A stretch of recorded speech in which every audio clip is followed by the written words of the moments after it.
Nah, udah. Assalamualaikum warahmatullahi wabarakatuh. Waalaikumsalam warahmatullahi wabarakatuh. Kami di sini akan mempresentasikan mengenai mata kuliah sistem operasi dengan materi virtual memory. Yang akan dijelaskan oleh Usam Bajaman, saya sendiri, Habib Alamsyah, kemudian Noval Firdaus. Pokok pembahasan yang akan dibahas yaitu 1. Demand batching, 2. Page replacement, 3. Alokasi frame, 4. tracing. Apa itu virtual memory? Memori virtual atau virtual memory adalah teknik yang memisahkan memori logika user dari memori fisik, menyediakan memori virtual yang sangat besar diperuntukkan untuk programmer bila tersedia memori fisik yang lebih kecil. Programmer tidak perlu khawatir jumlah memori fisik yang tersedia, sehingga dapat berkonsentrasi pada permasalahan pemrograman.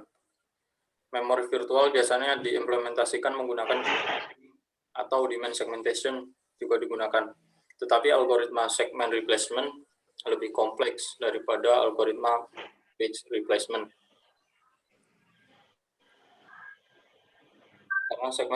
Karena segmen mempunyai ukuran yang bervariasi.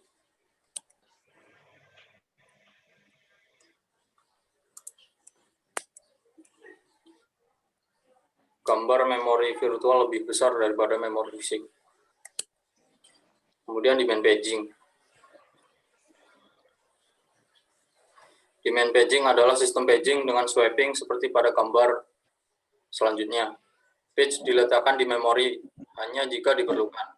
Hal ini menyebabkan kebutuhan I/O lebih rendah, kebutuhan memori lebih rendah, respon lebih cepat, dan lebih banyak user yang menggunakan. Gambar sistem paging dengan swapping.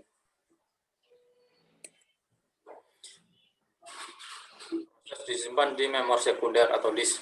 Jika proses akan dieksekusi, maka dipindah atau swap ke memori menggunakan lazy swapper untuk melakukan swapping bila page tersebut akan digunakan, yang berarti sebuah page tidak pernah ditukar ke memori kecuali page diperlukan. Jika page diperlukan, dilakukan acuan ke page tersebut, tetapi jika acuan invalid, maka dilakukan penghentian.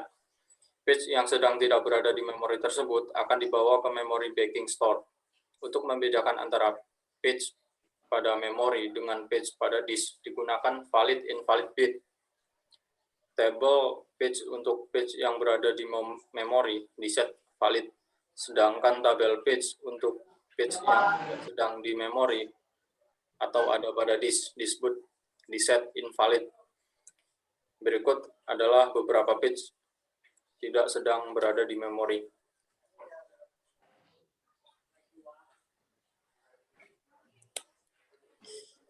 Akses ke page yang diset invalid menyebabkan page fault, yang menyebabkan trap sistem operasi. Karena status register, kode kondisi, interrupt dari proses terinterrupt disebut disimpan bila terjadi page fault. Proses dapat dimulai lagi pada tempat dan status yang sama, kecuali page yang cocok sedang di memori dan sedang diakses.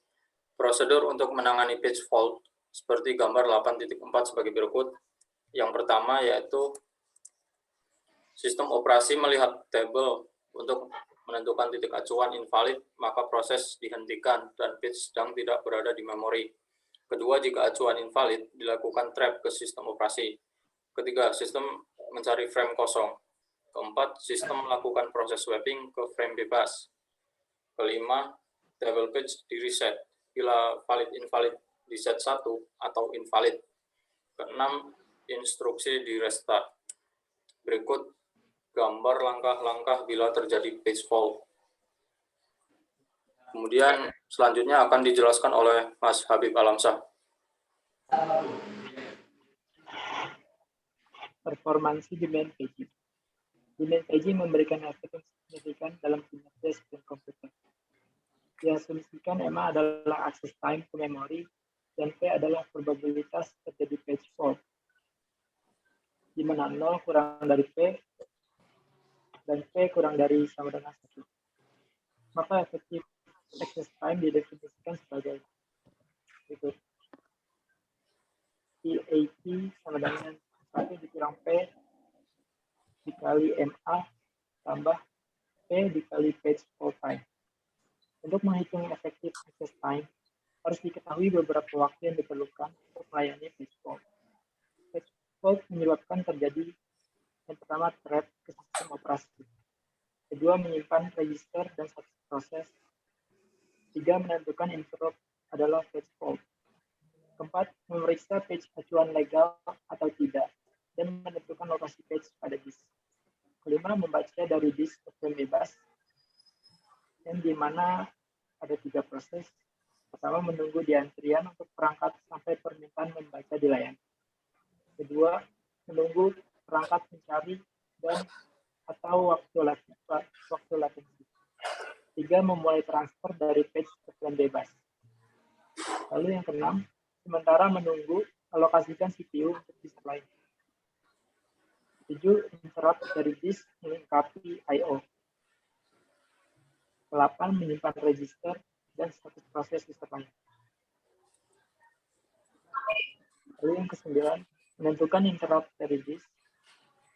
Yang ke-10, memperbaiki tabel page dan tabel lain untuk menunjukkan page yang dimaksud sudah di memori. 11. Menunggu CPU dialokasikan untuk proses ini kembali. 12. Menyimpan kembali register, status proses, dan tabel page baru, kemudian melanjutkan kembali instruksi yang diinterupsi. Tidak semua langkah di atas diperlukan pada setiap kasus. Pada beberapa kasus, terdapat 3 komponen utama dari waktu pelayanan page hold, yaitu melayani interrupt page hold, membaca page, dan memulai kembali proses. Selanjutnya, page replacement. Page replacement diperlukan pada situasi di mana proses dieksekusi perlu frame bebas, tetapi tidak tersedia frame bebas. Berikut gambar kebutuhan akan page replacement.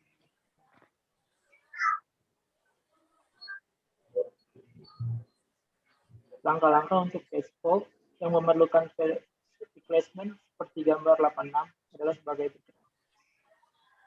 Carilah lokasi page yang diharapkan pada disk. Kemudian carilah frame kosong dengan cara, bila ada frame kosong, bila tidak ada, gunakan algoritma page replacement untuk menyeleksi frame yang akan menjadi korban. Simpan page korban ke disk, ubah table page. 3. Baca page yang diinginkan ke frame kosong yang baru, ubah table page. 4. Mulai kembali proses reset.